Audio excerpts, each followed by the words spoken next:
Hi all welcome back to Archi Payana YouTube channel. ಇವತ್ತು quick and ಈಸಿಯಾಗಿ ಮಾಡುವಂತಹ ಬ್ರೇಕ್ಫಾಸ್ಟ್ ರೆಸಿಪಿನ ತಿಳಿಸ್ಕೊಡ್ತೀನಿ.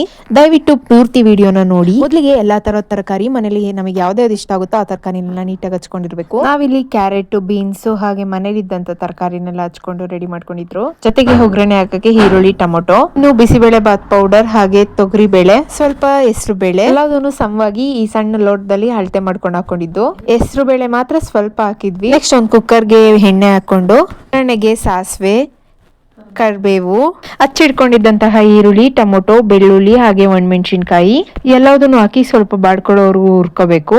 ನಂತರ ಒಂದು ಚಿಟಿಕೆ ಅರಿಶಿನ ಹಾಕಿ ಅದನ್ನೆಲ್ಲ ಹುರ್ಕೊಂಡು ತರಕಾರಿ ಹಚ್ಚಿಟ್ಕೊಂಡಿದ್ದಂತಹ ಎಲ್ಲ ತರಕಾರಿನೂ ಹಾಕಿ ಮಿಕ್ಸ್ ಮಾಡಬೇಕು. ಆಮೇಲೆ ಬಿಸಿಬೇಳೆ ಬಾತ್ ಪೌಡರ್ ಹಾಕಬೇಕು. ನಾವಿಲ್ಲಿ ಅಂಗಡಿ ಪೌಡರ್ನ ಬಳಸ್ತಾ ಇದ್ದೀವಿ. ಮನೆಯಲ್ಲೇ ಕೂಡ ಬಿಸಿಬೇಳೆ ಬಾತ್ ಪೌಡರ್ ಮಾಡ್ಕೋಬಹುದು. ಇನ್ನು ಸ್ವಲ್ಪ ಸ್ಪೈಸಸ್ ಬೇಕು ಅಂತ ಮನೇಲಿ ಮಾಡಿರುವಂತಹ ಧನಿಯಾ ಪುಡಿ ಹಾಗೆ ಸಾಂಬಾರ್ ಪುಡಿ ಬೇಕು ಅಂದ್ರೆ ಸ್ವಲ್ಪ ಖಾರದ ಪುಡಿನೂ ಹಾಕಿ ನೀಟಾಗಿ ಈ ತರ ಬಾಡಿಸ್ಕೊಳ್ಳಿ.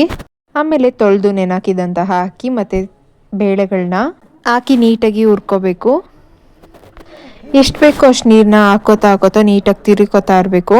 ಅದು ಒಂದು ಅದಕ್ಕೆ ಬರಬೇಕು ಅಲ್ವಾ, ಅದಕ್ಕೋಸ್ಕರ ನಮಗೆ ಯಾವ ಥರ ಇರಬೇಕು ಅಂದರೆ ಜಾಸ್ತಿ ನೀರಿನ ಥರ ತೆಳ್ಳಗಿರ್ಬೇಕಾ ಇಲ್ಲ ಗಟ್ಟಿಗಿರ್ಬೇಕಾ ನೋಡ್ಕೋಬೇಕು.